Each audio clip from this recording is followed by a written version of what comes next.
Laporan praktikum kelompok 1 Shift D. Assalamualaikum warahmatullahi wabarakatuh. Perkenalkan, nama saya Muhammad Al-Farisi dengan nomor NIM yaitu 21032110018 dari kelas D.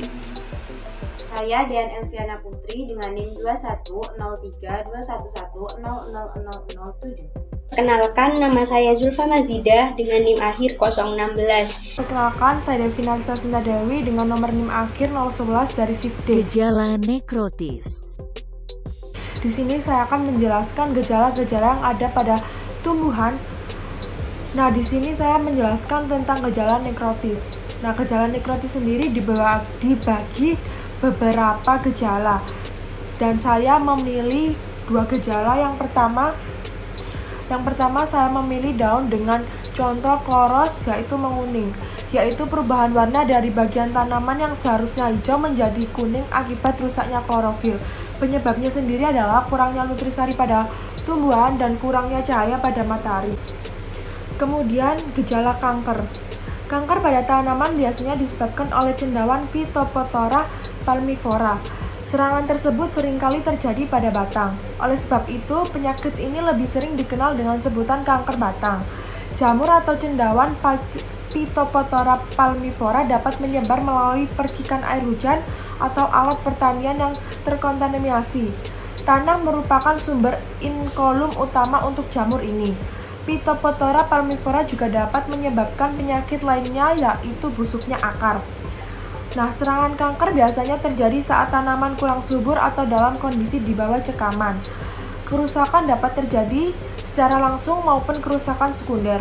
Pada beberapa tanaman kayu dapat terbentuk dengan kalus ketika luka dan infeksi oleh patogen kanker ini terjadi.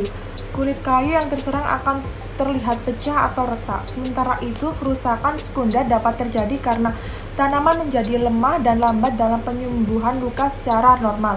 Hal ini memicu masuknya organisme lain seperti kumbang penggerak, pelapuk kayu, dan organisme penyebab penyakit lainnya. Dengan demikian, pertumbuhan tanaman menjadi lambat dan lama-kelamaan akan menyebabkan kematian. Gejala hiperplatis. Di sini saya akan menunjukkan gejala-gejala yang ada pada tumbuhan. Di sini yaitu gejala hiperplastis.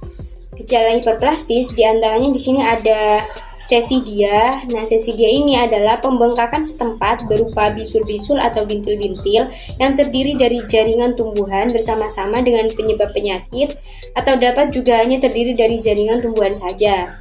Nah, berdasarkan penyebabnya, sesidia ini dibedakan menjadi dua, yaitu zeosesidia, yaitu sesidia yang terjadi karena serangan hewan, dan ada juga Phytosesidia, merupakan sesidia yang disebabkan oleh tumbuhan.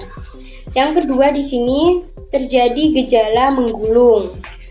Nah, untuk menggulung ini akibat dari pertumbuhan yang tidak seimbang dari bagian-bagian daunnya. Gejala hipoplatis. Oke, untuk selanjutnya yaitu gejala penyakit dari hipoplatis. Penyakit hipoplatis ini biasanya disebabkan oleh terhentinya pertumbuhan atau terhambatnya pertumbuhan sel itu sendiri. Yang pertama adalah penyakit roset. Nah, penyakit roset ini merupakan sebuah kehambatan penghambat tumbuhnya batang, yang dimana dari terhambatnya tersebut membuat nodia yang satu dengan nodia yang lain itu mengalami nodia yang satu dengan nodia yang lain itu saling berdekatan. Biasanya daun yang satu dengan yang lain itu membentuk sebuah roset atau karangan. Nah, biasanya untuk penyakit roset ini gejalanya yaitu tunasnya banyak namun pendek atau kerdil. Daun-daunnya itu kecil dan hijau muda hingga kuning muda. Nah, biasanya ada di beberapa tanaman juga yang namanya buahnya itu tumbuhnya membengkok. Dari hal tersebut adalah gejala-gejala dari penyakit roset. Nah, bisa dilihat pada gambar berikut. Nah, ini merupakan tumbuhan yang mengalami penyakit roset, yang dimana bisa dilihat daun-daun yang satu itu membentuk roset atau suatu karangan. Jadi, perubahan simetri adalah hambatan pertumbuhan pada bagian tertentu yang tidak disertai dengan hambatan pertumbuhan pada bagian lainnya dan dapat menyebabkan terjadinya penyimpangan bentuk. Seperti pada tanaman ini memiliki kerusakan pada bagian daunnya. Daun dari tanaman tersebut menghitam dan sebagian ukurannya juga tidak normal. Sekian dari kelompok kami, terima kasih.